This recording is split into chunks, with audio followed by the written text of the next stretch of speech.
Parents of tweens, if you're familiar with far-off drop-offs... Dad, stop, right here. Or get DMs about what's for dinner, you may be experiencing tween milestones. For your son or daughter, these can start at age 9. HPV vaccination, a type of cancer prevention against certain HPV-related cancers, can start then too. For most, HPV clears on its own. But for those who don't clear the virus, it can cause certain cancers later in life. Embrace this phase. Help protect them in the next. Ask their doctor today about HPV vaccination. Brought to you by Merck. This episode is brought to you by Progressive Insurance. Do you ever think about switching insurance companies to see if you could save some cash? Progressive makes it easy. Just drop in some details about yourself and see if you're eligible to save money when you bundle your home and auto policies. The process only takes minutes, and it could mean hundreds more in your pocket. Visit Progressive.com after this episode to see if you could save.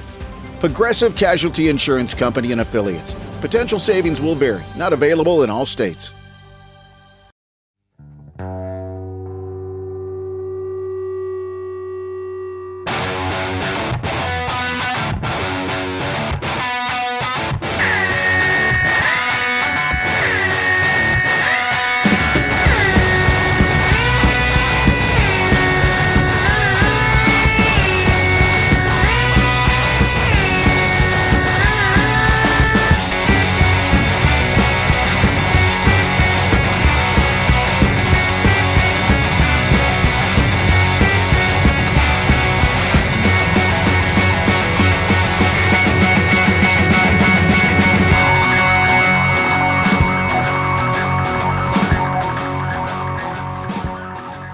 Hey folks, welcome to Unsung Podcast. My name is Mark. My name's Chris. His name is Chris, and we are here to get dick down in Boston. Well, we sure are, partner. It's going to get fruity today. It's going to get fruity.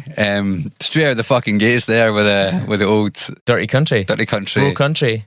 I'm not feeling very good this week. I'm a little bit ill, and I can't tell if it's because of virus or it's because I spent the last 3 days listening to Bro Country. Could be both. It's Maybe that gave you the virus. Yeah. It's like Pornhub meets the film Twisters. Yeah, not great. I don't want to be part of that. Who does? If you can think of something that could happen to you that rhymes with New Orleans and is sexual, then hit us up. We'll think of some sort of prize. This will make sense later when we talk about a specific track. Yes. Mark, what brings us here? So... have you ever heard of a band called the Velvet Sundown? Is that totally human band that everyone's talking about with a killer country Americana indie? Dust on the wind, boots on the ground, smoke in the sky, no peace found. Rivers run red, the drums roll slow. Well, they're not quite human. Oh, really? Really, yeah. So subterfuge, you say? Subterfuge, yeah. So I think what we're going to do this week is we'll talk a little bit about that. We'll talk about where this has come from, what's going to happen now, and I guess what the future holds. I mean, anytime you say AI, everybody automatically thinks Skynet. Yeah. This is the most benign use of like Skynet that it could possibly be. Nobody thinks William Gibson. You have to though. Who doesn't? His book Idoru, it features a totally AI Japanese pop star named Ryo Toei, adored by millions, the Taylor Swift of that book, despite not actually existing as a person. So everybody thinks Skynet, nobody thinks Ryo Toei. Wow. And yet, Gibson is seen as being one of these folk who are prescient, very prescient. Neuromancer, talks about the internet before it was even a thing. Absolutely. So invented cyberpunk. Yep, all that stuff, all that good stuff. Absolutely. And Neuromancer's currently been turned into a TV series for Apple Plus. So we'll see how that goes. When we're talking AI dystopianism this week, we're going to be talking Ryo Toei and William Gibson and a bit less Terminator. Yeah, well, let's talk about the Velvet Sundown, shall we? Mm-hmm. So you may have heard of them. If you've been in the news or seen the news recently, I guess. If you have any kind of feed on any kind of website, you'll have seen these 4 oddly vacant-looking gentlemen and a kind of strange, uncanny backdrop. I mean, they're deliberately handsome, in a very oddly rendered kind of way. Very much so. So they basically exploded into the public consciousness about 3 weeks ago, shall we say? And this is in July of 2025, future listeners. Yes, of course. Future dystopian listeners. Yeah, so they became known to the world in June 2025. An alarm bell started ringing with folk pretty much immediately. Their music started to kind of filter into Discover Weekly playlists and Spotify Radio, which are the two biggest algorithmic playlists that we all have on our Spotify, if you have Spotify, of course. And which increasingly people do not. Yes. As a result of, arms companies and things like that. Yeah. So it turns out they'd racked up a frankly ludicrous amount of plays in a very, very short amount of time. Yeah. When I first came across the news, which I think was last week, so this is the week of, today's date is the 9th of July, so the week before that. So, I mean, to be clear, you'll have heard about this, or, if you followed the Needle Drop, you'll have heard about this. If you basically any music blog, any music magazine has run a piece on this. We're going to try and do something that brings some new material to the table and fills in a lot of the blanks around this story. So I'm guessing it was one of those kind of articles that you saw. Yeah, so it was a Music Radar article talking about, basically asking if this band was AI. And at the time when I saw that, they had about 500,000 plays on Spotify. Raise your hand, don't look away, sing out loud, make them pay. March for peace, not for pride. It's now 1.1 million. Yeah. And that's been over the course of the last week and a half, maybe 2 weeks, depending on, I guess, when I see that. I'm guessing I saw it about a week ago. It might have been 2 weeks ago. They are a band who's released 2 albums. One called Floating on Echoes on the 5th of June, 2025, and a second called Dust and Silence on 19th of June, which is like a week later. So you can imagine those 9 days were really busy for the band, writing that new album, getting it recorded, getting it out, the PR, all that kind of stuff. They've been up to their eyeballs. Imagine being so prolific. Oh, wow. Imagine being so prolific. The new Beach Boys. I remember when I first seen them on Spotify, they had the countdown timer for there's a new album coming out, which is supposed to be coming out at the start of July. That has since inexplicably vanished. I wonder why. But they're clearly an AI band, right? There is now no debate around that. Yeah. A spokesperson for the band, i.e. the person who created it, has came out and said that it was created using AI. Yeah. So it's now very clear that this is what it is. I think if you had ears, you could probably tell it was not real. Well, I'm going to disagree with you there. You will, I know. I was setting you up there a little bit. But, Spotify is yet to label them as an AI creation, whereas Deezer, of course, have. Deezer are probably the third most dominant streaming platform after Apple Music and Spotify, or Spotify and Apple Music, sorry. And yeah, they've got a lot less plays on other platforms than they do on Spotify, for reasons that I'll kind of talk a little bit about later on. But yeah, so on July the 5th, which is just Saturday, which was a few days ago, that's when all was revealed. They pulled back the curtain. I say they. This person, a person. The Wizard of Oz. Pulled back a curtain and said, you know what? Yeah, this is totally AI. And what of it? Kind of, a bit blasé about it, which I think is quite interesting in and of itself. Almost combative about it in terms of like, that's what it's all about. It's about noising you up. It's about art being subversive, y'all. Yeah. So they didn't really announce it via social media. They changed their bio on Spotify. Essentially to say the Velvet Sundown is a synthetic music project guided by human creative direction and composed, voiced and visualised with the support of artificial intelligence. Yeah, it's a really great joke. And you know what, that bio was definitely written by AI too. Yeah, absolutely. Well, I mean, the images are done by AI. I'm sure whatever passes for a video is done by AI. The music's clearly done by AI. Yeah. So it would only make sense to then. All the images on social media, even of them playing quote unquote live, all fake. All of it's fake. Fake. In the lead up to the revelation, of course, there was a lot of people protesting on social media about how abhorrent this is, and it is, I think, to a degree, fairly abhorrent. It's a triggering subject. Yeah.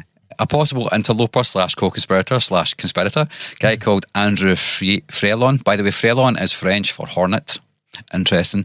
He gave an interview to Rolling Stone about the band, and then a few days later denied he even had anything to do with the band. And the band denied he had anything to do with them, but then the band don't exist. CBC News in Canada actually worked to verify who he was and actually spoke to him, but have since kept his identity secret, but were able to confirm that he is a US-born Canadian expert on web platform safety and policy issues, and he has extensive experience using generative AI. He actually tried to do something similar with a friend last year, and it clearly didn't work out, or did it? Who knows?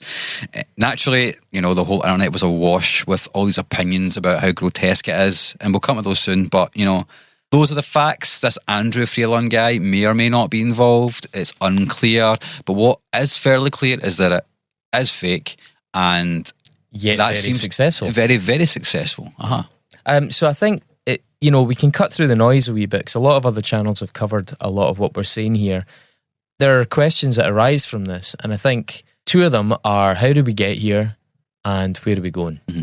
So I think that's what we're going to try and pick apart, pull apart, parse this week on the show. And I think to begin with, we can't really speculate on the future of AI or the potential future of AI without looking at the history of AI in music. There's probably some learnings that can be taken from there. So allow me to take us on a short tour of the key moments in the history of AI in music, okay? It goes back a lot further than you would probably think. Do you know that in 1951, Alan Turing recorded the melody to 3 songs. One of them was God Save the King with laboratory equipment.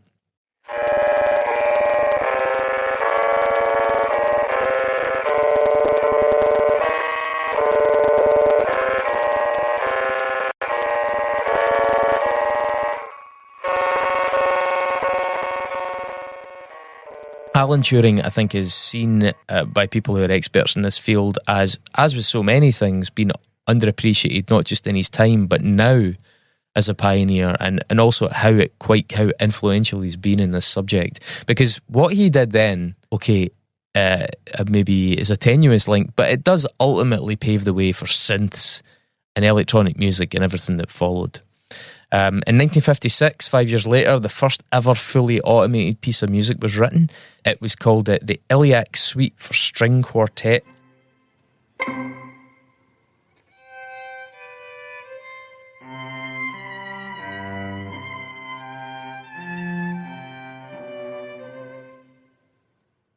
Published in 1957.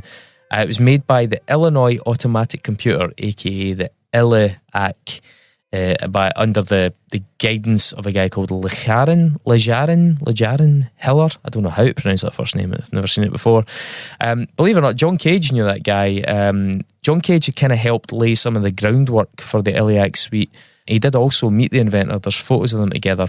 But John Cage had experimented at the time with randomised composition methods. That was in the early 50s. We've spoken about John Cage on a lot of stuff recently, including the No Wave episode that we did. There was also a Greek composer called Yanis Xenakis. He developed a process he called stochastic music, where he based the compositions on mathematical formulae, and they were calculated by computer. So very conceptual, you know. So each algorithm used for the Iliac represented a set of particular views about what the musical outcomes could or should be, and those were sometimes at odds.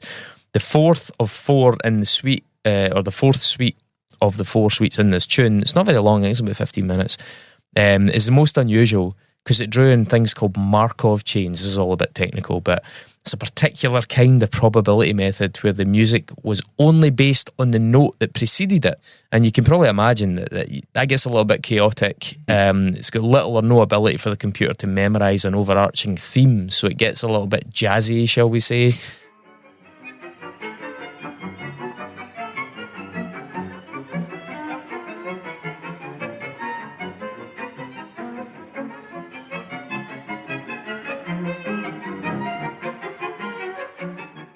Hiller was also totally devoted to the purity of his experiment.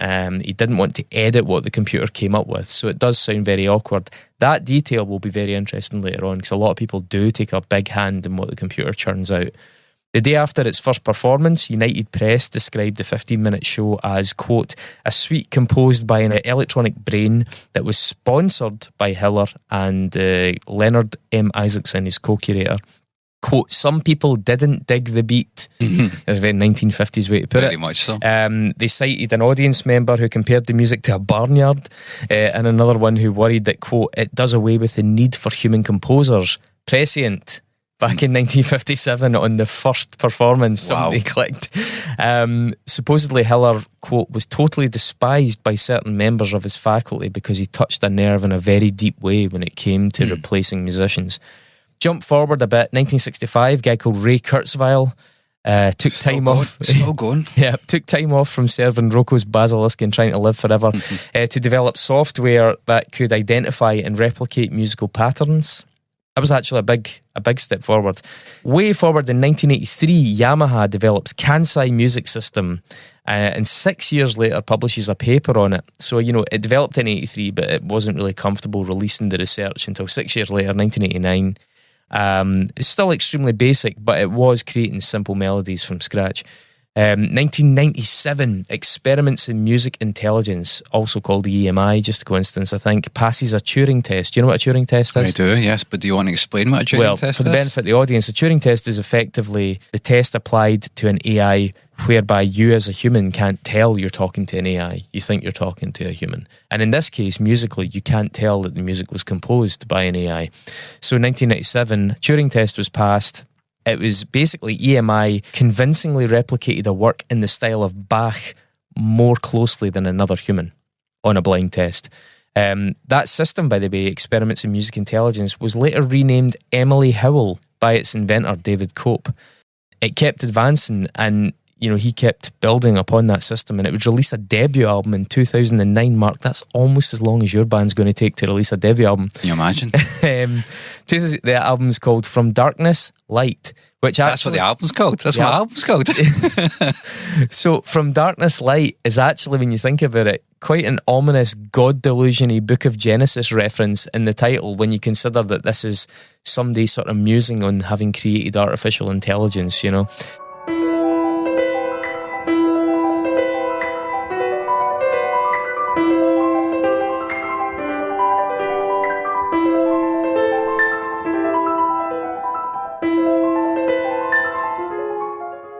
Let's jump forward 13 years, 2010. The system Lamus, or Lamu, I'm not sure if that's maybe the pronunciation, based in Malaga University, produces completely original classical work, annotated in traditional style for all the constituent instruments. Between 2010 and 2015, work began on a thing called Juke Deck. That was a website. It actually launched in, 2015, allowing people to enter prompts to create totally original and, crucially, royalty-free music clips. 2016, do you remember Daddy's Car? Yeah.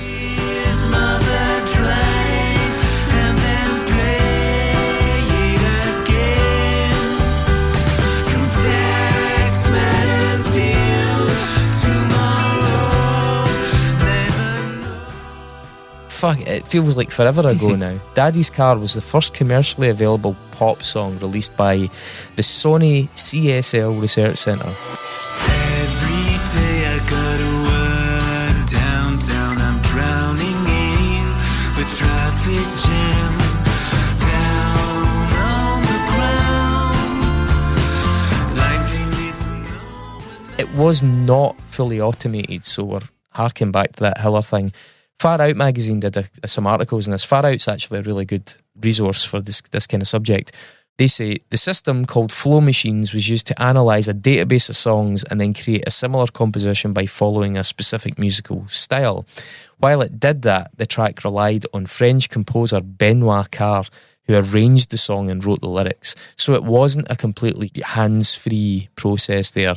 What the computer was churning out, he was chopping into shape and he was influencing. Also in 2016, staff at Sony Computer Science Laboratories in Paris thought it would be interesting to see if another machine could convincingly copy Bach. To find out, they developed a neural network called Deep Bach.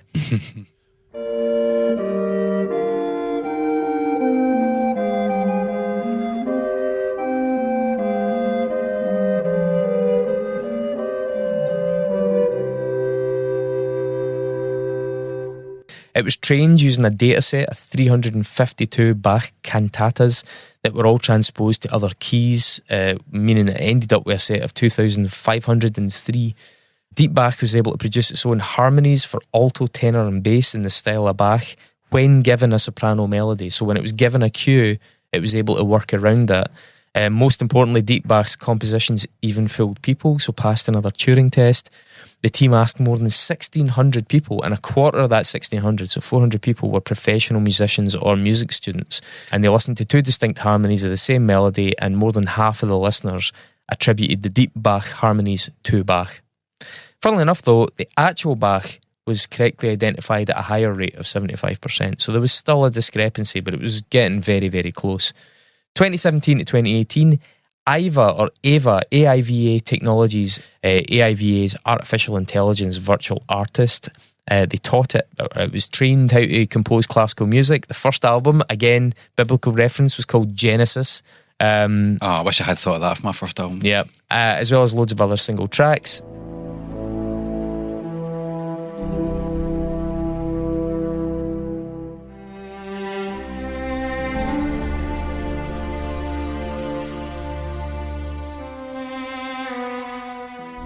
It became the first ever AI to officially acquire worldwide status of composer.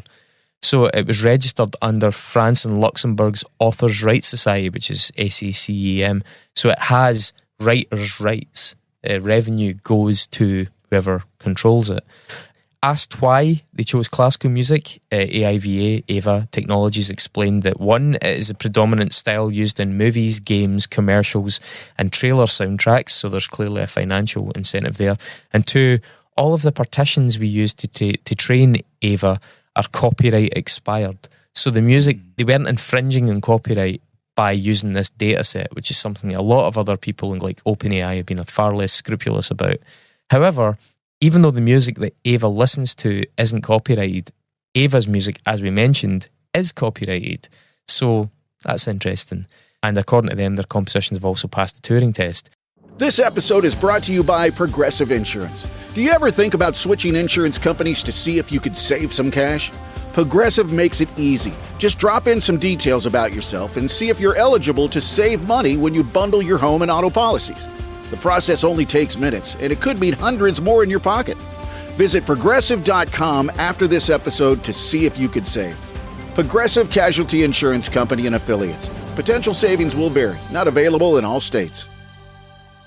Now, Ava would come back into the story in 2018. Now, what you'll notice is that the periods between my updates here start to reduce. September of 2018, a track called I Am AI is released by Taryn. Now, Taryn was a human pop musician, already had a music career. She originally had received a large commission from YouTube, of all people. They wanted her to make some virtual reality videos, and she used part of that to create 2 pieces of this AI music. Taryn's website says, I Am AI is the first album by a solo artist composed and produced with artificial intelligence.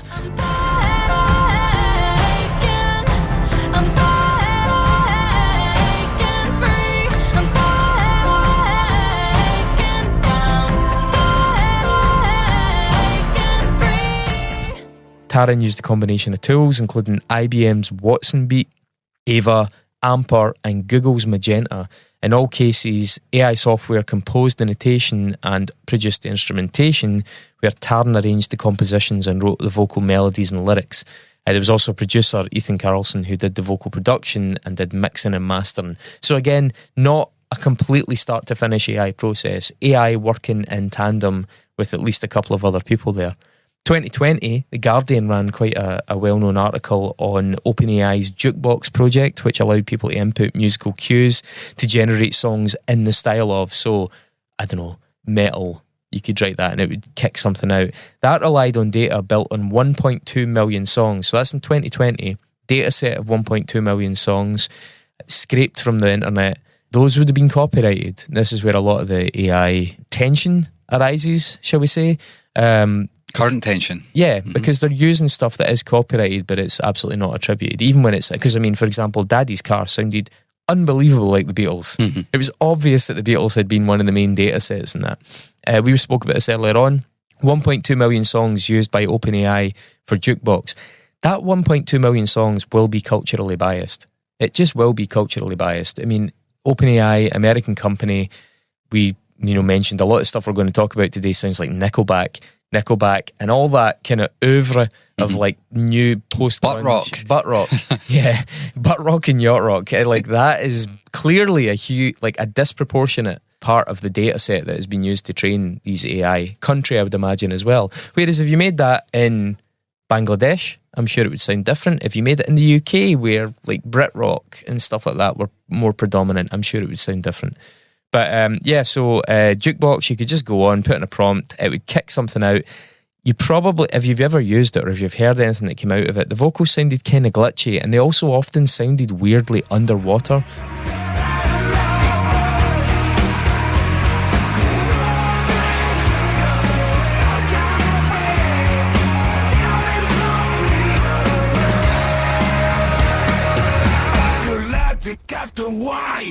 And that's because that was a start to finish process. There was no mastering, there was no engineer remixing it, that kind of thing.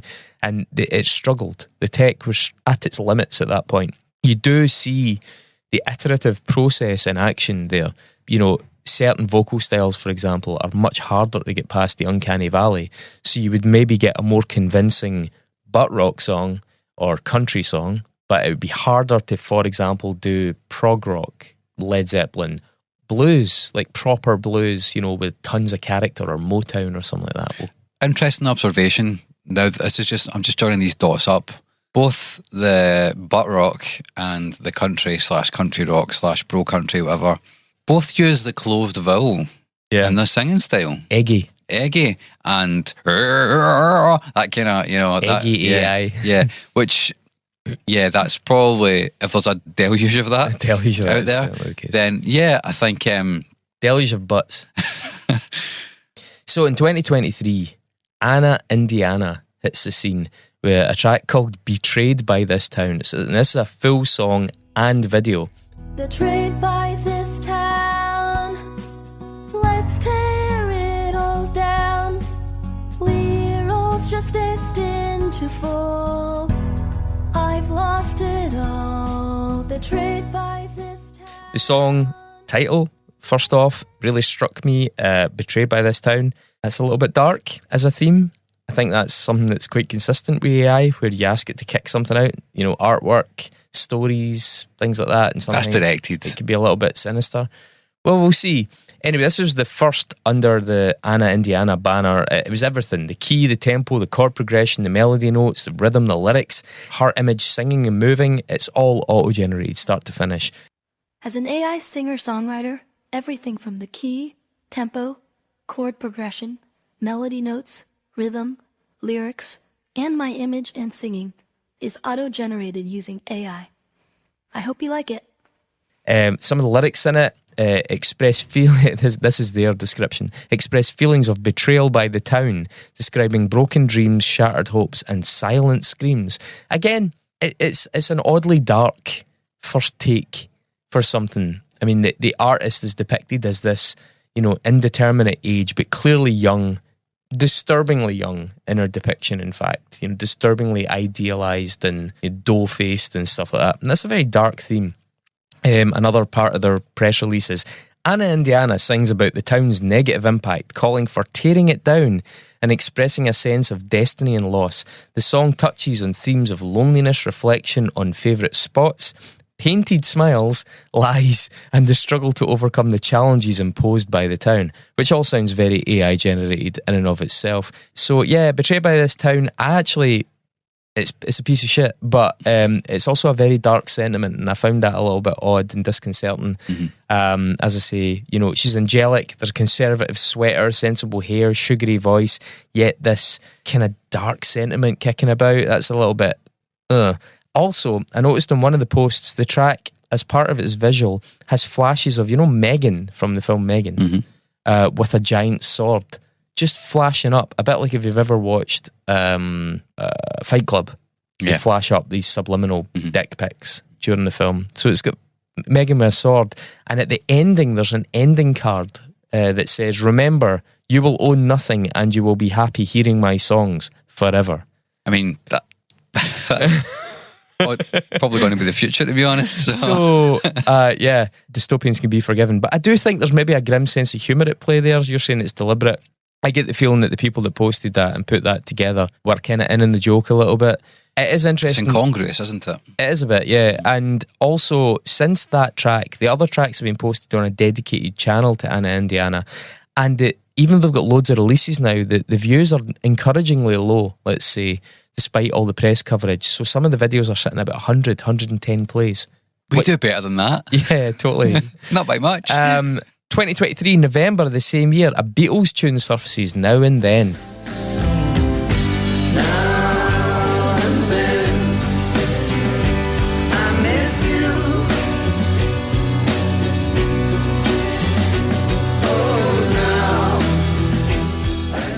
we're talking about different applications of AI here. This one's a little bit less nefarious, depending on your take. This originally began as a project in 1994 with the discovery of a John Lennon tape that he'd originally recorded in New York in 1977, I believe. The tape was him playing piano and voice with this track now and then.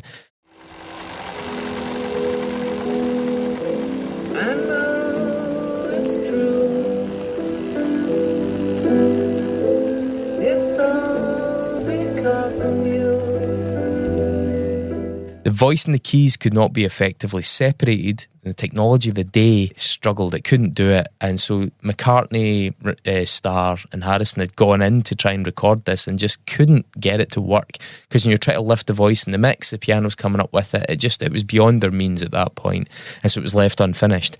When Peter Jackson started working on Get Back, very good film series about Beatles I'm sure you've heard of or seen, his team invested in AI tech at the same time that helped to separate the piano and reconstruct John Lennon's voice, and that's where that song came from. Finally, they had the piano, which could be reperformed, and John's voice, and it does sound very, very, very accurately like John's voice, including nuance, albeit they've got an enormous data set of John Lennon's voice to draw from.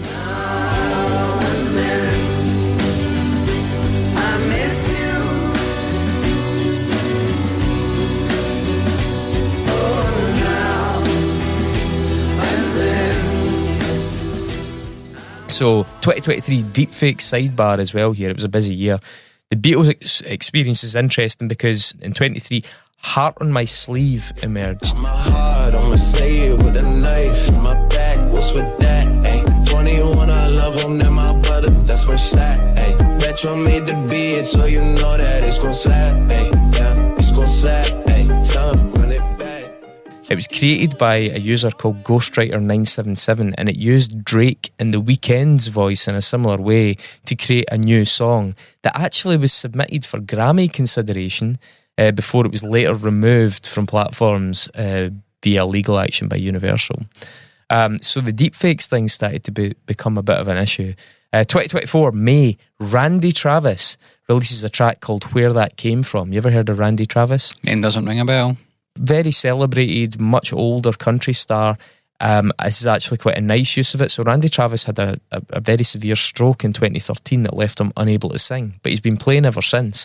And they had like touring singers working with him, but his voice was extracted from past recordings and synthesized in this one new single in his behalf. She had eyes like diamonds and they caught the light. Oh, but they were dark and deeper than the night. And there's a music video that goes along with the song and actually includes this really emotional footage of his reaction to his own voice singing this song of his composition in the studio. It's quite an interesting use of AI. It is, it's quite compelling. Then it gets interesting. Now, audiences in the West, shall we say, might not be familiar with this, but things kick off in India in 2025. Aishan and Ruh, R-U-H, come on the scene. So let's get a wee bit dystopian here. India Today, which is effectively a media site, a news site, excitedly report on the arrival of Aishan, an Indian-based AI pop star, start to finish AI pop star that is, created by the India Today group, ITG. वो आज भी मेरे दिल में है तेरी तस्वीरों की तरह उन्हें कुछ सिल्वर पे. So they say, Aishan represents the future of entertainment, blending artificial intelligence with music to create a unique digital sensation. With Aishan, ITG takes another bold step in AI-driven creativity, revolutionizing the music industry and redefining the future of pop culture in India. Try not to shudder there.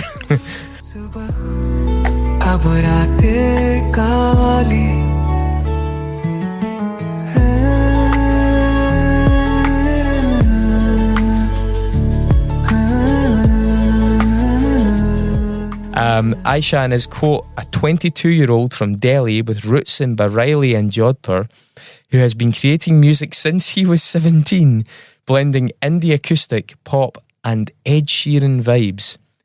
Inspired by new people and sounds, his lyrics reflect his thoughts and experiences An ambivert, he connects with fans but values his quiet moments.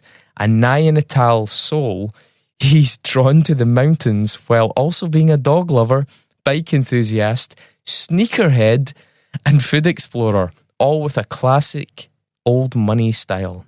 The fucking depth of the bullshit character. And the thing is, that is actually key to that product, because Aishan is just this computer generated, computer animated pop project, you know, unfeasibly good looking, but then not ridiculous, like realistically attainable, if you know what I mean. But they've built so much of a backstory based on clearly research criteria. What do young girls want? They want, you know, a guy who's 22, that's the optimal age, been playing music since he was 17. He's from Delhi, which is, you know, seen as it's this kind of city. It's quite progressive, but he's got roots here, so he's got authenticity. I mean, they've built the brand around optimization. It's quite a pernicious thing in and of itself. And he was followed by a counterpart, Rue, who is, quote, a free-spirited character with a bohemian vibe.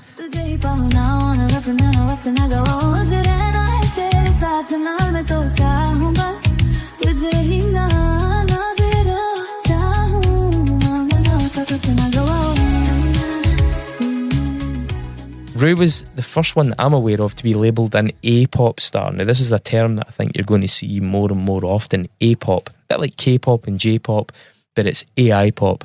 And she is, quote, a harmonious mixture of artificial intelligence with human interventions to create music. It could mean lyrics penned by a human being sung by an AI-driven singer, visually an amalgamation of real and AI-generated images. Rue is described as, quote, at 24, this Delhi native, Delhi again, is free-spirited, independent, and all about living life to the fullest. With an extroverted and vibrant personality, Rue embraces adventure and travel, exploring new cultures with a hippie vibe. Driven by personal freedom, self-expression, and individuality, she inspires others to live authentically and pursue their passions without the fear of judgment, which is about 20 of the most empty words I've ever read in any sentence. The Rue video for the song is a kind of post-Instagram procession of just depressingly aspirational living, you know, traveling around the world, jet setting, like an amalgamation of kind of American reality stars and Instagram, you know, trending videos and things like that. Albeit it's rendered in frankly astonishing AI when you consider in it the hair fluttering and also the scenes of flames and stuff. This is again the iterative process in action, the sheer processing power. You know, that kind of, I can't remember the law, is it about processor size versus computing power? Moore's law, that's the one. But you really see it in action here. This is all just a matter of capacity. And it's not a question of if, it's a question of when, you know? So whilst the concept of those two Indian acts already existed, the technology existed as well. I think the crossover of the media group in that case is particularly interesting, the India Today group. That is a huge, I mean, India is an enormous country, right? Massively influential country. That is like News International to me, creating a pop star and then throwing their weight behind it to try and sell it and get it on things, you know. I'm sure it's been in a number of Bollywood films. The same year, 2025, May, we're coming up to the present here, UK-based tech startup Moth released a track called Recurse in collaboration with the artist Ila.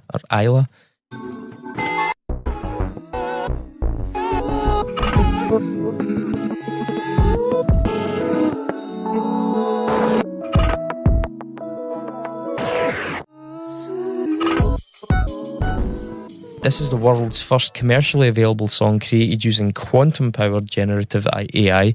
We can disagree on how authentically quantum-powered it is or not, because quantum computing is something that's disputed at the moment. But using Moth's platform Archeo, based on quantum machine learning, this system was able to identify subtle, complex patterns in Ila's music that a conventional AI might miss. Now, what makes this different? Unlike generative AI tools like Suno or Udio, which we're going to talk about, Archeo doesn't create songs from scratch, and nor is it trained on vast quantities of music scraped from the web. They make the point often without consent. So it takes that sort of ethical thing out of the picture. Instead, it learns purely from small samples of a specific artist and just extrapolates on that using an extraordinarily larger processing power. Yeah, and it makes a new song. Isla says it feels very refreshing to use a technology that has been built to work with you, not simply replace you.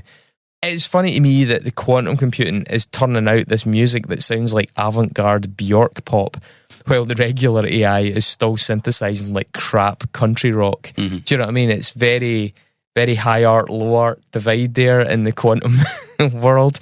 It's a fitting metaphor, I think.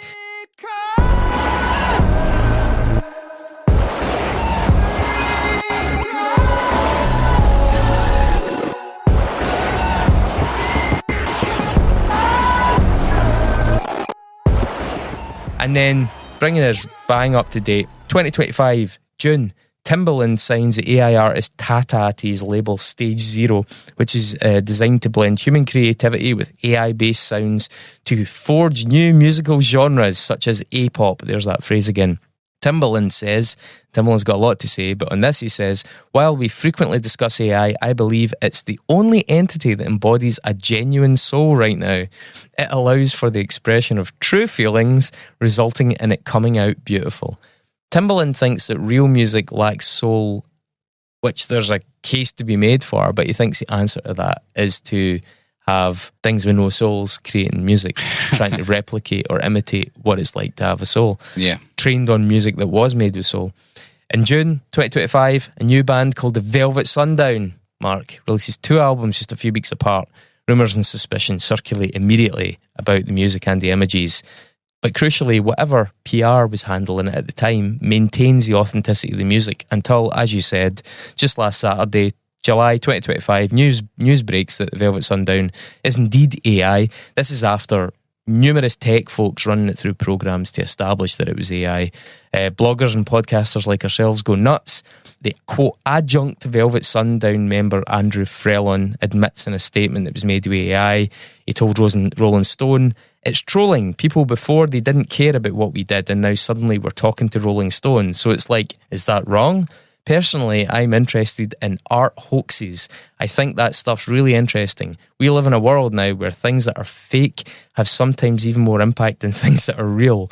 And that's messed up, but that's the reality that we face now. So it's like, should we ignore that reality? Should we ignore these things that kind of exist on a continuum of real versus fake? Or should we dive into it and just let it be the emerging native language of the internet? So he's basically saying, things are fucked up, someone's going to do it, it might as well be me. Mm-hmm. It's like, I don't know, it seems like a good idea at the time. Yeah, you caught us, but, we're in the news, so the ends justify the means. And also, art is getting fucked, but, maybe that's okay, as long as I'm getting paid. Seems to be the gist of it. This episode brought to you by Progressive Insurance. Do you ever find yourself playing the budgeting game? Shifting a little money here, a little there, and hoping it all works out? Well, with the Name Your Price tool from Progressive, you can get a better budgeter and potentially lower your insurance bill too. You tell Progressive what you want to pay for car insurance, and they'll help find you options within your budget. Try it today at Progressive.com. Progressive Casualty Insurance Company and Affiliates. Price and coverage match limited by state law. Not available in all states. Yeah. And so that brings us up to date, and it's an interesting journey because, as I mentioned, it's not all negative. There are moments in there, the guy had the stroke, the Beatles, all that kind of stuff where you're like, that's actually an amazing use of AI. That's a really interesting use of it. But then the end of today thing, I mean, is it possible to look at that and think that's not disturbing? Yeah, I know that could be a version of the future we're about to see, explode. Mm-hmm. We can speculate that. By the way, it's not just the guy from Velvet Sundown that's positive about it. I found a perspective, a guy called Yihao Chen. He's the founder of Itoka, ITOKA, which is a music company creating AI-generated songs. He was interviewed by Far Out magazine again in 2023. Some of his quotes are fascinating. So he says, the goal of this AI technology is not to replace human creativity, but to expand the territory or the boundaries of human creativity. In music, it looks at providing efficiencies. That's quite reassuring. But then he says, those people who are not willing to adapt and not willing to use this technology might suffer from the gap that we create between the people who are using data and those who are not using it, which is really quite ominous if you think about it. Yeah, that's pretty scary. And I think it's easy for somebody to say that when they consider the fact that I'm creating this tool which will help musicians make music a much more easier fashion. But a lot of people are definitely not doing that. No. You know? And you mentioned there, you know, the numbers and the cost and how much money could be made doing that. Well, there's clear that, I mean, India Today is doing this as a massive venture. Yeah. For a reason. And let's talk a little bit about the numbers for the band, the Velvet Sundown, because, you know, if things keep going the way they're going, then they're going to be making some serious bank. By the way, talking about making some serious bank, if you like this podcast. Yeah, if you like this podcast, then please check out our Patreon, which is patreon.com. Hit subscribe first of all. There's a wee bell on the YouTube. Yeah. You should get a wee noise. We could use the Prince alarm for that, couldn't we? Could. So subscribe on this, please, because we're putting out some pretty good stuff. But you can also subscribe to the podcast at the basic level. Yep, which is £4 a month or whatever your equivalent local currency is. And that's at patreon.com/unsungpod. You get access to episodes a few days earlier. You get to talk to us directly, whether or not that's a plus or a minus. It's completely on you. You get into the AAA group. You can influence the content of the episodes. Yep. And, you know, if you're watching this podcast... Bonus episodes as well. Bonus episodes, yeah. If you're watching this podcast on YouTube, then you actually get to hear a much longer version, which is going to be in our podcast feed, but you get to hear it a few days earlier, like I said. So that's good too. So yeah, patreon.com/unsungpod where you can sign up. So yeah, check it out. It's a nominal fee. There is a higher fee. You can join the record club, which some people have this week, I noticed, and we curate and buy music from artists and then send it to you based on your tastes. Real artists. Real artists, yeah. And it means you're funding them, you're funding us. You're also getting yourself a little present once a month of music that you almost certainly wouldn't otherwise cross paths with. But that's of your money bags. That's 15 full quid, almost 3.2 coffees a month. Yeah, so patreon.com/unsungpod. But sorry, numbers, yeah. So let's do some maths, right? So Spotify pays out between $0.003 and $0.005 per stream. Ching, ching. Ching, ching. So let's take 0.004 to be the average, right? Because it's right bang in the middle. If you times that by 1 million, and I will say it again, that the Velvet Sundown are currently getting 1.1 million plays per month on Spotify. If you times that by 1 million, you get about $4,000 a month. Or if you're in the UK like we are, you're going to be getting 2,943 quid a month, which gives you an annual salary of £35,323 and 92 pence per month, which is just below. That would, can I just check, just for people who are in bands, if you were in a real band and were a human, that would be split 4 ways. That would be split 4 ways. And also if you were signed to a label and had a manager and all that shit, that would be vastly reduced again. The figures to make a basic working minimum wage by UK standards, let's say, it's something like 16 million streams a year. Yep. Or it used to be, it might even be more than that now. So it is important to keep that in perspective. The thing with the AI bands is there is no manager or band members or necessarily a label to divide this up between. That is a much simpler revenue stream. Yeah, the only thing you're paying money for is your subscription to Suno, probably. Yeah. You're paying for playlist manipulation, and we've done a whole episode on playlist manipulation, which we'll talk about in a wee second, back in October 2023. You're paying for that. You're maybe paying for some Facebook ads or some Instagram ads or TikTok ads or whatever. And you might, I guess, if you're feeling particularly ballsy, maybe a publicist. Who's going to take you on, I guess, is the question there, right? I think with them, they were definitely doing their own publicity. Yeah. But, you know, so the potential applications of that are really huge, right? So aside from being able to churn out music at an absurd rate with AI, and I say that fully in the knowledge that if you're not a new artist just now, you're probably not aware of the fact that a lot of artists are encouraged to release a new song every 6 weeks to keep you alive in the algorithm, to keep you in people's attention span and in people's purview. And that is not just the song goes onto your platforms, it's also creating all the social media content that goes around about that. So it's a hell of a lot of work, right? Yeah. So if an artist has been said you should release a new song every 6 to 8 weeks, imagine if you can release a new album every 6 to 8 weeks. Every 9 days. Yeah, every 9 days even. Yeah. So if we're already worried about the fact that AI is going to be increasing the wealth gap and taking away jobs, the cost implications of that are huge. You know, of an AI artist making £35,000 a year is insane, right? Absolutely insane. You would need a job. You could do it multiple times. You could do it. You could have like 10 going, 15, 20 going.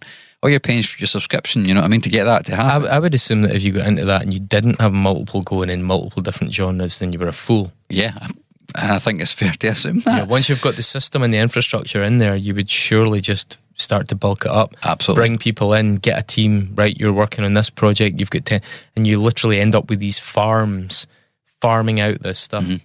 And you're paying bot farms or actual real quote-unquote playlist listeners to adjust that in the algorithm, which is how you end up going from 0 to 500,000 and then get seen by the press and then go from 500,000 to 100,000, to 1 million, over the course of like a month and a half, which is just crazy. There's no artist alive, I use the term alive pretty definitively there, that's able to achieve that with all the major label backing in the world, right? Well, sentient is probably the word that we'll use. Sentient, yeah. And let me just qualify that. I think if a label threw enough money at somebody, they would probably be okay with that. But I think even some of the most unscrupulous individuals right now that are actually managing artists and representing artists labels are probably not going to throw that much money at it because it starts to look pretty dodgy and people can smell that. Questions of and I'm talking about authenticity there, right? So questions of authenticity aside, job replacement in AI is obviously a huge deal, right? Like I said, it's going to lead to the widening of the wealth gap, and it will push people out of work. And apparently now that now includes musicians. It could potentially include musicians, you know. I won't go through this huge list of how this is already happening. There are some examples. Duolingo cut 10% of their staff, replaced them with AI. Shopify reduced its workforce by 14%. The CEO said that teams must demonstrate why they cannot get what they want done using AI, and they shouldn't be asking for more headcount and resources. Which is just a mad system, like a mad, dehumanizing, like humiliating system. Yeah. Justify why you should exist as a role. Yeah, and you know, BT are planning to cut 55,000 jobs. That's British Telecom for those who are not in the UK. They're planning to cut 55,000 jobs by 2030, with 10,000 of them being replaced by AI. So that's already happening, and it's not going to stop happening, right? The discussion around if there is an ethical use of AI is one that we could maybe table for another day. I personally think that is possible, and maybe we can have a discussion at some point about what that looks like. But right now, bands like the Velvet Sundown, for example, people that are creating that kind of thing, I would argue that's probably not ethical. So, I mean, the thing is, this isn't playing out uniformly across genres. Absolutely not, no. There's an effect that I would probably refer to as the rising tide of AI. The butt rock effect. So different genres prioritise different elements, and put simply, some are harder to mimic or recreate authentically. There's the effect, the Uncanny Valley effect, that I'm sure most people are familiar with now. It still acts as a boundary in that respect. That's that thing where, you know, there's a graph you can draw, actually. That's where the valley part of it comes from. And it's like the closer you get to realistic, you get to a point where it's really problematic. If you remember, the Polar Express is used as a good example of that. Because when you were making like Dumbo cartoons, well, that's a bit racist. When you were making like Snow White cartoons and you weren't trying to be photorealistic, it was fine. And when you were making, you know, I don't know, Rio or all these like parrots, it's like cars, all that shit. But when you start trying to get almost photorealistic, there's a thing called the Uncanny Valley emerges, where the believability just tanks just shy of realism. And then once you get by that technological hurdle, it completely picks up again, where actually you can now suddenly no longer tell if something's real or not. And we're getting close to that. But the Uncanny Valley applies not just to images, not just to films, to animation, but it applies to all kinds of things. It applies to voice copying. It applies to press releases like we spoke about. You know, it applies to music in this case. And I will say, this is not me saying that, you know, some genres are inherently better or worse, although they are. So I guess I am saying that. But in this context, I'm not. Some are certainly more technically or stylistically, quote unquote, sophisticated, which is a barrier for AI in its current form. You know, some genres reward eccentricity over conformity. We spoke about this on the anti-rock episode. You know, we spoke about it with regards to No Wave, to Frank Zappa, all these kind of bands, Einstürzender and all these kind of bands. And I'm not saying AI could convincingly, let's say, take ambient music, which is one of the ones that I think was one of the first pieces to fall on the board. It could not make any ambient music. I'm not saying that Stars of the Lid would now be replaceable by AI, but AI can make much more convincing ambient music for the untrained ear than other genres. You know, all genres do have incredible nuance if you're really invested in them. But if you're not incredibly invested in them, some genres are easier to mimic than others. You know, not all offshoots, especially of genres, prioritise nuance. We're about to talk about one in relation to country, but especially modern offshoots. So let's look at some of these like sets here. So some genres that I would suggest prioritise tropiness. So we've spoken about this in the show before, genres that are all about rules, and part of the charm comes from observing and working within those rules. Punk rock, thrash metal, techno, country pop, there it is. Stoner rock. Stoner rock is a lot about tropes. A lot of it sounds very different, but there are certain boxes that need to be ticked. Folk music, to some extent. Tabloid post-rock, we'll get a bit nuanced there. So we've spoken about this in the show before, the difference between broadsheet and tabloid post-rock. The post-rock that is 4 different chords, a bunch of tremolo guitar with a delay pedal over it, and a bunch of bombastic drums. Actually, ultimately, is that quite easy to replicate? Well, I know to my chagrin that it is, because I get inundated, or certainly for a while get inundated with demos of bands doing exactly that by the numbers. Some genres that, let's say, prioritise delicate nuance and detail, so that would be stuff that's hard to replicate without sounding slick. So I would say folk music, especially kind of like your sort of indie folk, like Neil Young sort of branch of things. Stoner rock, because it's a lot about tones. Now, stoner rock is very tropey, but also stoner rock is very much about the idiosyncrasy of the way it's recorded, the styles of it. Caius, an AI replicating Caius, it's so unconventional in the weird way, in the uncouth way it was done, that it's hard to imagine that. The AI would be much more likely to conform and go by normal studio standards. I mean, Caius is frankly too loud. The vocals are too quiet in the mix. The drums sound weird. You know, it's like, but that's why we like it. Genres with aggressive vocals, or vocals that demand a lot of personality, so they would be hard to copy. So I would say metal, because it's hard to replicate. To some extent, there is a big caveat here. To some extent, it's hard to replicate many forms of metal. Punk, to some extent, it's hard to replicate truly aggressive punk vocals. Hardcore.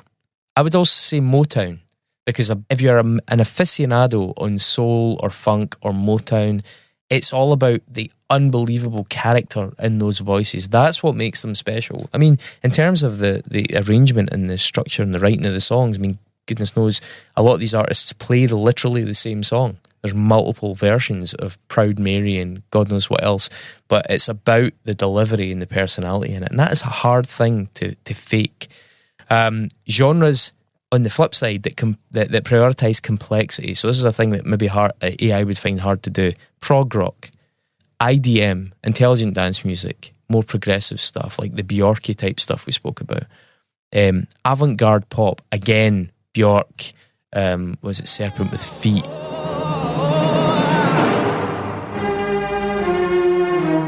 Your name is impossible to know. You like my four ethers. How the hell do you know the four ethers? That kind of stuff, like really kind of cutting edge, Portishead, that sort of thing. Or broadsheet post-rock. It's very hard to imagine an AI trying to replicate Godspeed You Black Emperor, for example, because it's so odd and unorthodox in the way it goes about things. Genres that heavily feature modern digital production. So I want to put this one in because that stuff's easy to do, but it also works as a mask. So modern production, let's say like auto-tune, various in-the-box processes, commercial hip-hop, pop metal and emo metal. We spoke about a couple of acts, Mark. Hangover Carousel is a band that's doing really well on Spotify. Through the darkest nights we find our way. In this brotherhood we'll never sway. Together we fight, together we fall. We'll stand up. Band as well called Bjorgamus, doing really well on that. You've got electropop. I want to put a category in here, and I'm sorry, it's going to be politically incorrect, but I want to qualify the term before everybody switches off. kebab pop, kebab shop pop. That's not a racist slur. What I mean is, if you've ever gone for a late night chips and cheese or a kebab, that auto-tuned music that, first of all, is far too fucking loud for a food shop when you're trying to order. But that just, what is that music? There's always this channel on the TV and you're like, what channel is that? Like, who's making this shit?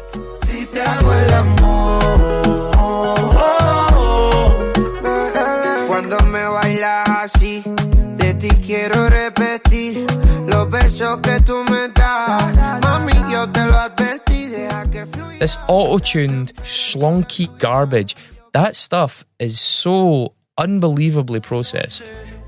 Aquí no pasa nada, vaya con Dios. Relajadita que el que sobra soy yo.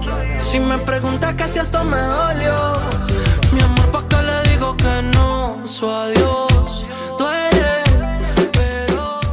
That is the cheese strings, that is the Pringles of music. It's been squeezed through a machine. And that is actually a really, first of all, an easy thing to imitate because so much of the process is artificial anyway. But secondly, it also masks the human side of it. I mean, we've done examples in the show before. You got like even Katy Perry albums where the vocals were so heavily auto-tuned, they had no relation to the vocal that she sang in the first place. They were completely manipulated. Other ones, the one that we're going to come back to, country pop / bro country / country rap. Some names in that are worthy of note. The Devil Inside, Deviate, and Deshaun Williams. I got felonies, yeah, I got a lot of felonies. I write about them deep in these melodies. Every sin got a line, every tear got a sound. I turn my time into thunder. And then I would also say synthwave. Synthwave is one that for a long time, being electronic, not having vocals by and large, unless they're sampled vocals, is a very, very easy thing to mask the humanity in that.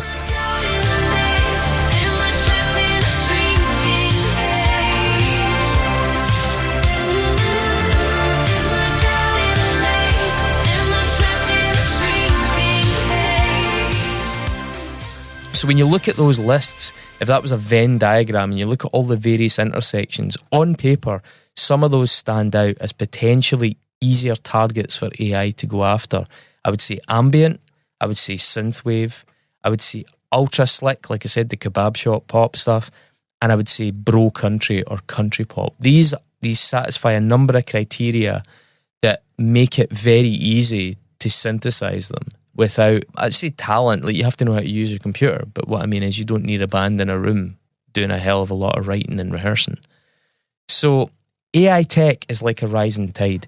First, it brushes and then gradually engulfs certain genres that have their low-hanging fruit. They're more susceptible, okay? But as it improves, and it does improve, it incessantly improves, and it will improve. That's what I mean. It's not an if, it's a when.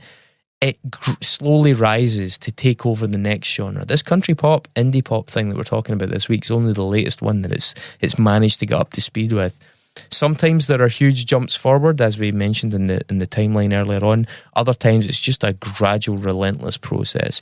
And you probably also notice from that timeline how the process has gotten so much quicker in the last few years. And whilst we're about to look at country pop, it's gone way beyond country already. That band that we mentioned a second ago, The Devil Inside, basically passed for real back in early 2024. In the shadow of the mountains where the devil plants his seeds, a lone rider in black whispers through ghostly reeds, with a 6-gun in his holster and a Bible. Now we're on to this ultra slick combination of country and folk influenced indie rock in the Velvet Sundown. Guitars cry out, bullets fly. Mama prays while young men die. Ashes fall on sacred. I'd suggest that is thanks to perhaps the mainstreaming of bands like Mumford & Sons and even The Killers. These are like ultra-produced indie.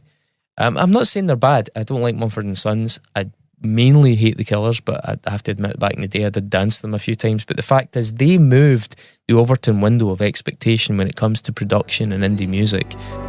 I don't even know if I believe.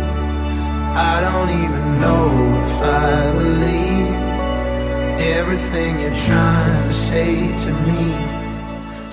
The amount of control and processing and that was done on those bands changed what we were used to. It changed our ears, it changed our expectations. We all hated Mumford & Sons at the time. We didn't know why. It turns out it was foreshadowing because they were the four horsemen of the indie apocalypse. And also, as I said, I think Nickelback probably makes up day one of AI training school. But these bands, which were real bands, but were going through these production processes that were becoming more and more contrived, more and more artificial, they were chipping away at our collective immune system for what is and what isn't authentically produced by a human. And that tide is still rising. And I think a big leap will happen again once the tech conquers that uncanny barrier on aggressive or nuanced vocals that we spoke about. And it will. I know we're like, oh, I'll be able to tell. I'm just telling you, you might be able to tell, but a vast, vast percentage of the population won't and probably won't care. And so they will buy it, thinking it's real. The tech will catch up. It just will. And I think there'll also probably be another jump once the software is able to replicate what we would call maybe intangible things like fragility and pain in vocals. You know, things that are quite abstract. But once you can put that into code, fragility, this vocal needs to be fragile, this vocal needs to sound pained, and once the computer has enough data to know what that equates to, that will start to appear. And given how much our expectations have been changed and warped over the recent years, I think it will be a lot harder than we expect to identify that. So to just illustrate that, Country is just a prime case study in this. So what data were these country AI algorithms? You know, we talked about the Devil Inside and Deviate. I bet for folks who was barely breathing, they lied on me like it was legal. I showed them love, they turned evil. Truck broke down, ain't nobody came, but when they needed something, they knew my name. What were they digesting? So a quick look, I think, and goodness knows, this is probably why I'm sick this week, but I did end up recruiting a friend, and that's a qualified term for what she inflicted on me, to put together a playlist of modern pop country hits. So we had Chicken Fried by the Zac Brown Band, lyrics about drinking cold beer, the love in my woman's eyes, a pair of jeans that fit just right, sings about stars and stripes, salute the ones that died, regarding the troops, freedom y'all. I thank God for my life and for the stars and stripes. May freedom forever fly. Let it ring. Salute the ones who died. The ones that give. We had the song She Had Me at Heads Carolina by Cole Swindell, which is just the most improbably stupid fucking name in the world, which sounds to me, or at least starts to me, like if Avicii played at the Grand Ole Opry. Ultra processed, auto-tuned, slick as fuck, lyrics totally on the nose, Chevys, driving, South Georgia. You got Austin Boots Stopped Working by an artist called Dasha, which is a viral TikTok track that is absolutely loaded with in-the-box sounds and auto-tuned vocals. Did your boots stop working? Did your truck break down? Did you burn through money? Did your ex find out? Where there's a will and there's a way, and I'm damn sure you lost it. Didn't even say goodbye. Which again, they just erode the ear for a natural voice. The lyrics are about boots and whiskey in Austin and Texas. You got Dick Down in Dallas, my personal favourite, by Trey Lewis. Cheeky boy lyrics. She's getting dick down in Dallas, real out and run. Tag team up in Tennessee. Ain't on in Austin, but fucking Boston. Getting dick down in New Orleans. Lyrics about She Left Me All Alone. You get Memphis, Tennessee, Austin in there. Dumb as a stump chord progression in that. So anybody optimizing for success in this market, these are all big songs, sees a formula that AI can easily master. You add that to a growing trend of synthetic sounds feeling normal, and an audience that is adapted, that is warped towards unnatural sounds. And then came the rise of bro country, which mixed rap production with stereotypical 90s country. So you were less reliant on real drum kits, on real instruments. You were more looking for effects and samples. That removed even the need for a room recording. So there's a video that you can check out on YouTube. It's by Signals Music Studio, a guy called Jake Lizio. He does a lot of stuff on there, and it's mainly a channel for, you know, it's music tuition. He teaches writers how to write music, but he hates pop country and bro country, and he decided to do a video to see if he could write it.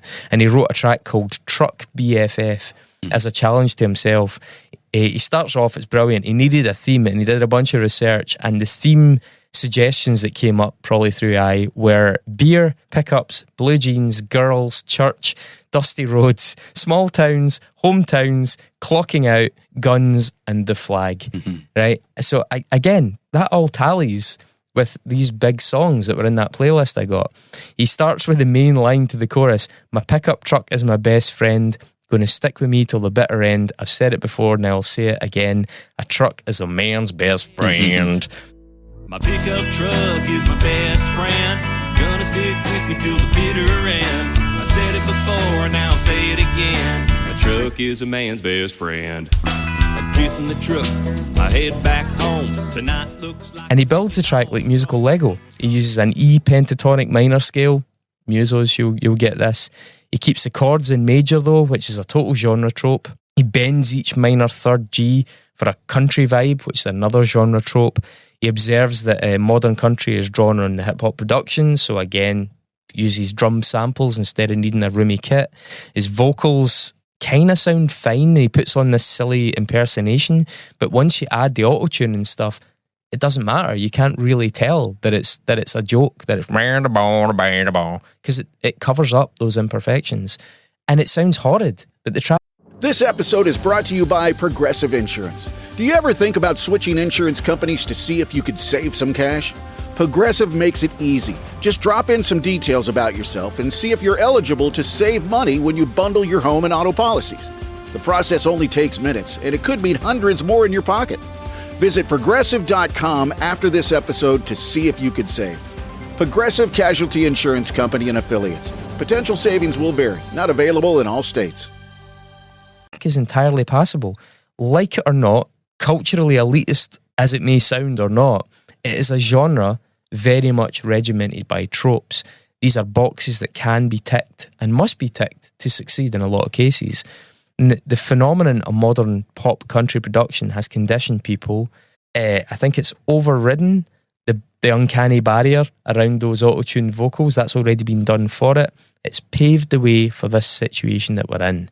We've unconsciously, as I say, weakened our own immune systems when it comes to identifying artificial compositions by an over-reliance on these synthetic aspects of music.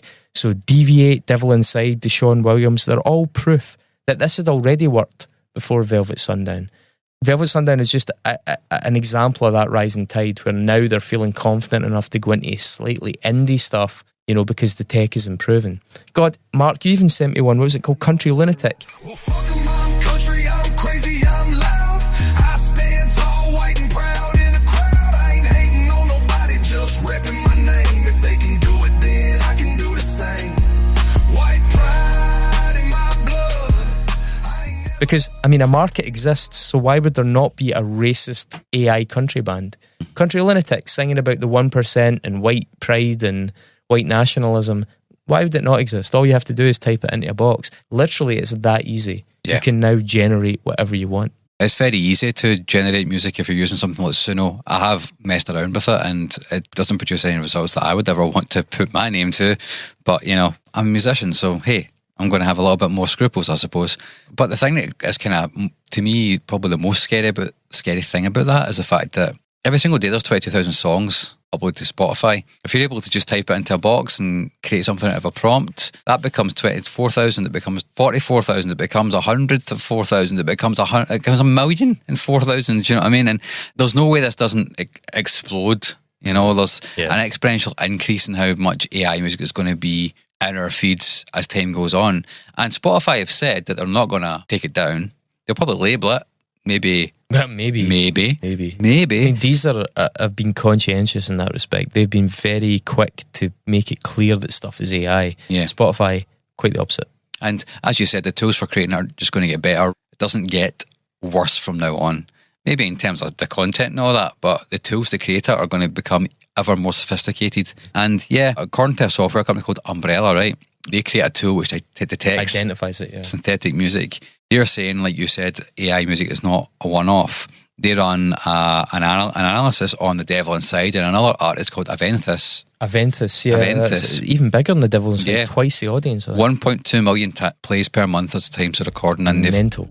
There's graves for the honest, crosses for the kind, tears for the righteous, left too far behind, but liars breathe easy. don't have as many albums as The Devil Inside, but they do. I think the artist has How many? maybe Was it 3. 19 albums? It'd be something ridiculous, isn't it? Devil Inside. Yeah, like, it's just- crazy, and they've got 500,000 odd plays a month. The Devil Inside, but yeah, their analysis basically proved that these artists were using a mixture of sumo and refusion, which are basically two AI created music tools. The CEO, Lemoyne Belgado, told Music Business Worldwide, "Our detection system confirms that nearly every track by Aventhus and The Devil Inside is generated using Suno with some refusion influence. This isn't a one-off. AI music is flooding platforms at scale, and without these tools, such as the one they create, funnily enough, the industry has no visibility, no accountability, and no way to protect real creators." So, another interesting one I came across, I seen a few people on my Instagram sharing it, was a lad, I say lad, ostensibly a man, called Nick Hustles, which is kind of like a 70s classic Motown soul singer, but all the songs are like parodies. There's just too many bitches, to be worried about you. I said there's too many bitches. Or like I think one song's about like he caught Santa fucking his wife, that kind of thing, you know. Happens. Yeah, but 50 Cent actually caught wind of it and filmed himself singing along in his car to a song called Why You N-Words Gotta Hate. And he's got 35 million Instagram followers, and he's just putting that out there. You know, just think about that for a second. That's pretty insane, right? So there was another article on Music Business Worldwide where they did an analysis of some of the artists they could find were able to approximately calculate that there was 4.1 million streams per month that they could see that have been generated by AI. And they didn't even talk about the artists that you talked about. You know, they had their own selection there. So who knows how many millions are getting generated there, you know? Your favourite band probably isn't even doing 100,000, right? I imagine they're doing less than 500,000. Yeah. So yeah, let that sink in, right? This problem is just going to get worse. And I don't want to be an AI doomer. I'm not an AI boomer. I'm not an AI doomer either. But there certainly exists a timeline in which AI starts to take over the charts. And when it starts to take over the charts, it will start to take over all the really popular and big Spotify curated playlists with all your big pop stars in it. As soon as it starts getting into that, then that's when the rot has really set in, and we kind of move to a point where A-pop is just another genre that people are enjoying willingly and without irony. It's the way I see it anyway. Are you not worried? Are we just dinosaurs? Are we old men yelling at clouds? No. I think even young folk will be concerned by this, surely. I mean, I will say, whenever we discuss it, one thing that really strikes me as being particularly interesting about AI is how it works as a mirror. I mean, I think that was used actually in discussion of the Velvet Sundown, and the response from their PR, he was like, "Oh, it's a mirror."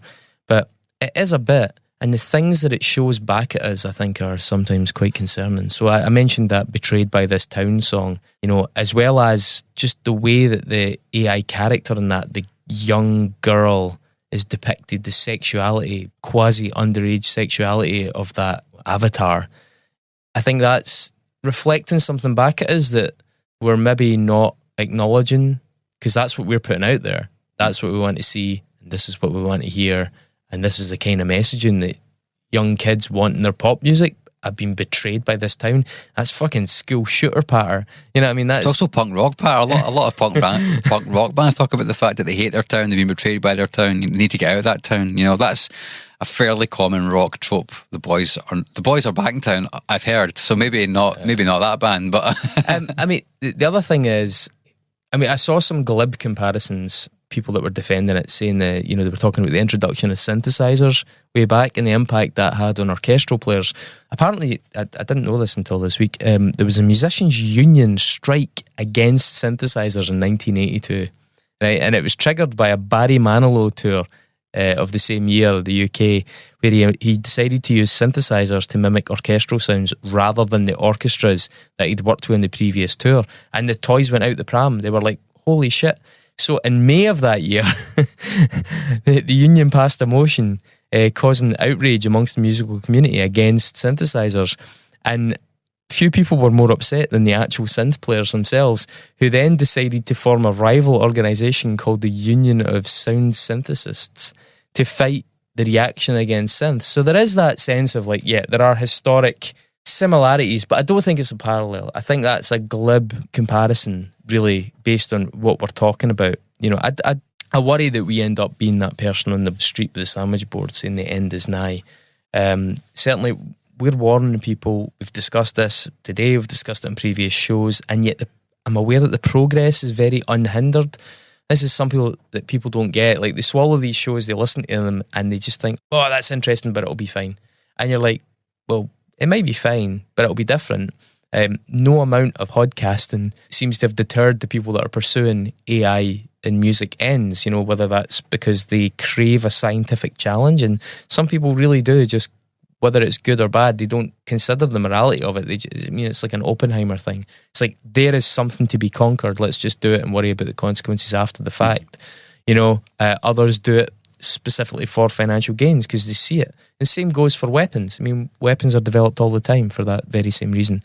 And there's that attitude of someone will invent it, so why not us? Becomes, if someone is going to invent it, we should be the ones that invent it so we control it. You don't want them, and you don't want them controlling it. They might do bad things with it. That's a very common attitude as well. None of that's going to change. The tech will come to pass as sure as night follows day. The tech will come to pass. This is coming. You know, these are things, as human nature, this technological advancement, it's all converging on this. So it comes down to not whether or not this tech will happen. It comes down to how that tech is controlled, regulated, and implemented. Can you get ahead of the game? Can you prevent a nuclear arms race in this field? You know, who are the authorities? And in this case, it's actually private companies most of the time who are regulating that. India today, as we spoke about, has absolutely no reservations about rolling this out as fast and as wide as possible, saying it represents a bold, brave new dawn for Indian pop culture. Does it? Really? Computers generating shit and putting things out of money? India today is quite happy to nail its colours to the mast, that is the bold new future for Indian culture. That's astonishing. That is the thing that really strikes me as the most alarming. Can we trust anybody to be a bulwark, you know, when it comes to this? I don't know. Do you think we can? I'm not sure. I mean, I'm encouraged by Deezer. I was encouraged by the fact that they seem to have been very conscientious of labelling this stuff sharply in opposition to Spotify. You mentioned earlier on about the Velvet Sundown having low followings. They had less than 500 fans in Deezer when they had 500,000 on Spotify, because Deezer early on clearly marked them as being AI. And that absolutely played a part in it. But the thing is also, did Spotify take advantage of them? It's not a case of it just being a passive decision. Did Spotify not only not label it, but then help to promote it and help it get the success? Because ultimately that success benefits Spotify. We spoke about that years ago on the playlisting thing.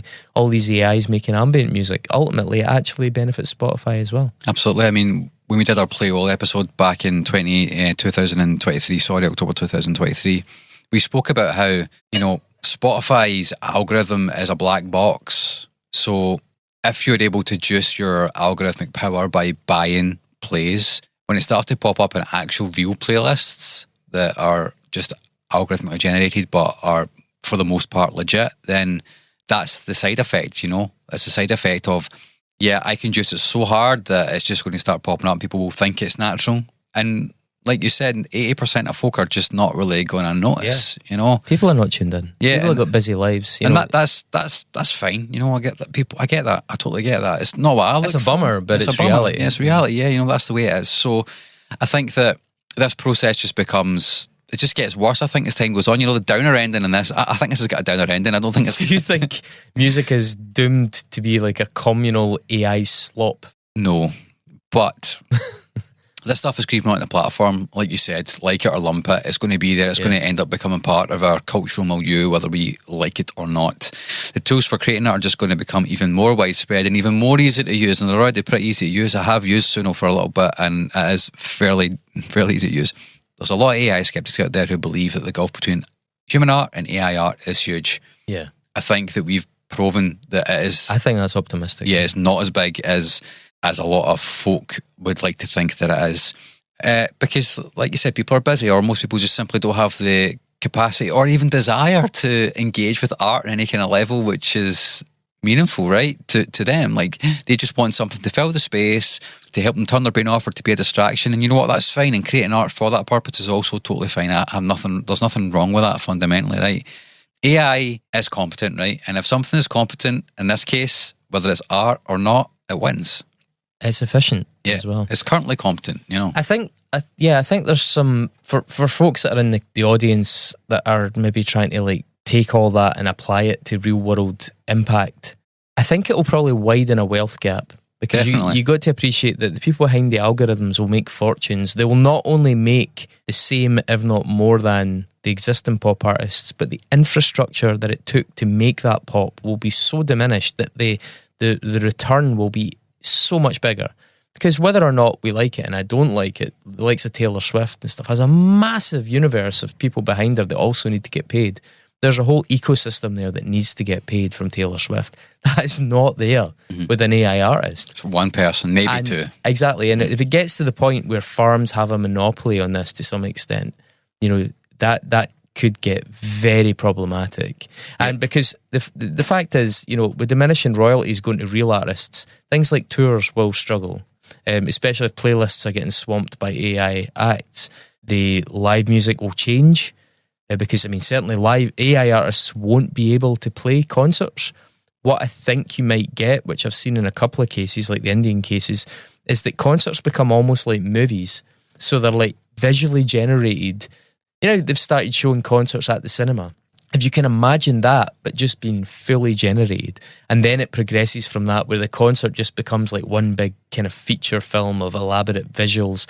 You're going to cinemas to see the live show of Rue, you know, from Delhi, 24 years old, likes basketball shoes, whatever.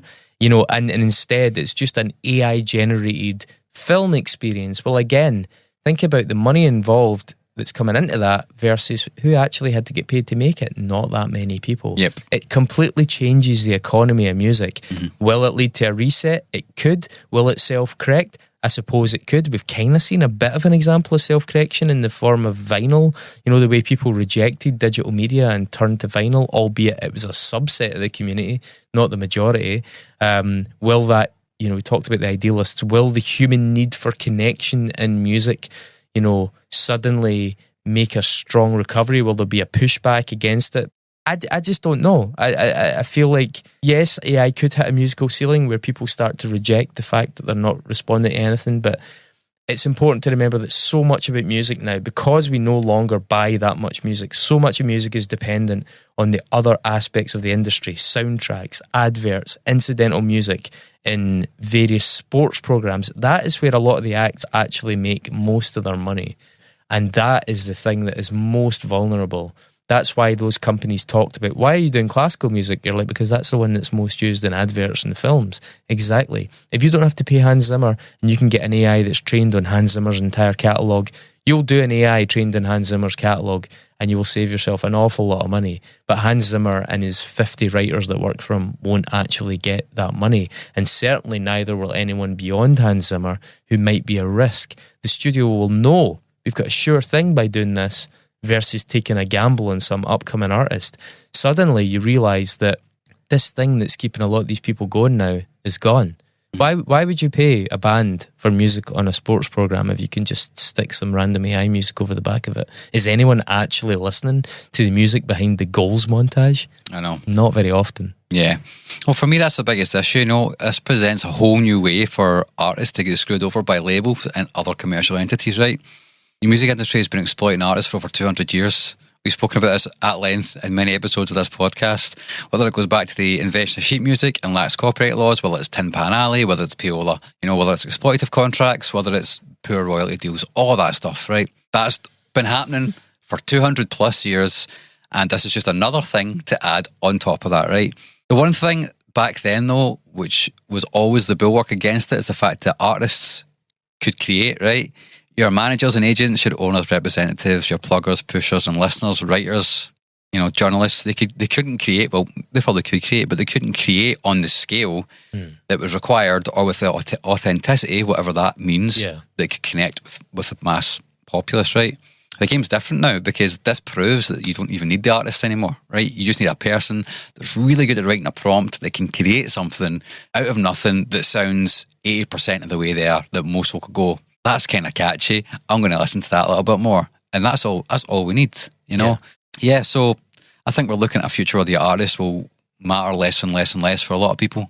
I do optimistically think you're right in saying that there might be a kickback against that. I really hope there is. But I think for the vast majority of folk, it just won't be something that will even enter their brain. How many times have you been in a normal conversation with somebody that's not involved in music, that have really odd opinions about how music works? It's just a normie opinion, though, right? They don't really have to think about the inner workings of it. They'll go to the Ed Sheeran gig and they'll think that's the best thing ever, or they'll go to see Taylor Swift and think that's the best thing ever, but they won't really fully understand what that means for smaller artists who you've just splurged all that money on, that you could go, do you know what? I mean, we've spoken about this endlessly as well. Oh God, I'm reluctant to do it, but there's a real, I should maybe just get out the road. There's a real I told you so moment here for me, right? AI, if you imagine a world where the tech appeared overnight, AI music could not have happened in 1974, right? Because you had people who still expected music to be sincere and flawed and full of nuance and complicated and innovative and challenging, right? One of the reasons that I've been such a curmudgeon for so long is because for 20 years, certainly in my kind of professional music life, inverted commas, I've watched that be eroded and music become pure commodity, music become flattened down, the innovation be taken away. Things like even nuance. Your Amy Winehouse even is gone now. You're replaced by synthetic voices, people who do vocal takes that aren't even in the right key, and it's all just fixed later. It's fine. We'll fix it in the computer. We'll press the button. We'll press the Katy Perry button. And I'm not meaning to pick on Katy Perry. She's certainly not the only one. But that has been an erosive process. And the problem was, it was leading to this. If we hadn't conditioned ourselves, nobody came down from space and conditioned us. This wasn't some Illuminati plot. We conditioned ourselves because we're fucking mugs as a species. We allowed ourselves to erode all these things that were important. Real artistic connection, humanity, authenticity. So now we're left in a situation where we have to hope there is a resurgence in a passion for authenticity as a pushback against us. We grow to embrace flaws. We grow to embrace innovation even more so than before, because it's the one thing that the tech still struggles with. Mm-hmm. And on the other side of that, the other thing we really need to hope is that there are bulwarks against that the likes of sites like Deezer stand up and do things like that, marking things as being like, this is AI. That needs to be flagged up. That should have been the case way back when Photoshop became a thing, because God knows body image and various aspects of that have led to so much damage in the way of eating disorders and things.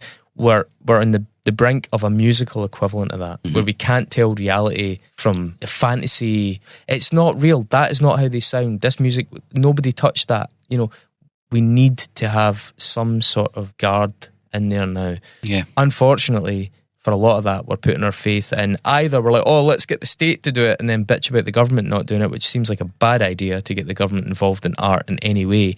And the alternative is that corporations do it, and goodness knows they're not, intrinsically the most ethical of organisations. Yeah, I mean, if corporations are doing it, then that's a conclusion that I totally abhor, and we should all abhor, right?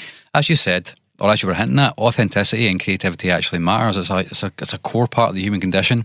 Whether you're knitting a jumper or writing a tune, an expression is required, right? If that expression is completely removed and just commodified and sold to the public, then are we really any better than machines? No, right? We smell worse. We smell. I certainly We generally smell. I don't think you can smell right now. I don't think you can smell. No, I can't smell a damn thing, but you can smell me. Thanks for going on that journey. I'm definitely going to need a strong drink after that. Yes, me too. But hopefully we handled it in a sensible manner. We're not just being too pessimistic. It's a real issue. I think the inevitability is something that people need to come to grips with, though. Yeah, A-pop is just going to grow, and that's where we're going to be in the next couple of years. We're going to be talking more and more about how this is just a plague, right? I remember when we did the episode on algorithms. Slave to the algorithm. Yeah, there was a discussion around how AI music was going to become a thing. Yeah. And I think I was very optimistic about the fact that it wouldn't become a thing. A few years on, I'm the exact opposite now. I'm totally the exact Told you I was opposite. trying not to do. I told you so. You know, and hey, man, like AI, I think is useful, right? It's useful in creating this video version of this, right? Because I'm using a tool which is saving me hours of work by doing automatic cuts and transcribing it, right? And I can look at a transcription, I can find something and turn that into a social clip. It's dead easy, you know what I mean? It's literally saved me hours of work that I can do myself, but I just simply don't have time because of life. And hopefully, right? As I said, there's a couple of examples in there at least that we're acknowledging there are good uses of this. It's not inherently bad. Nothing is inherently bad that I can think of. It's the application of it. Absolutely. And the abuse of it. And this application right now is bad, and it's not even getting abused yet. It will get abused at some point in the future, and it will Hyper-capitalism, man. It'll just be muck, total muck at all times. There you go, folks. Down the ending, I'm afraid. Can't send you away with positive vibes this week, I'm afraid. How about we top that by talking about like fascism or something next week? That's very on brand for us, to be fair. So yeah, let's do that. So if you've enjoyed this episode, please like, share and subscribe. Leave a comment, tell us what you think, and if you want to go the extra bit further, you can subscribe on Patreon. Yeah, subscribe. Come on, help us out here and help the bands out. If you want to join the record club, we'll send you some absolutely smashing music. Link for that is in the bio if you're on YouTube, or it's patreon.com/unsungpod. If you're not, we will see you next week or 2 weeks maybe, depending on how time goes, with something that smells a bit weird. Special. Yeah, special. Take care of yourselves. Bye.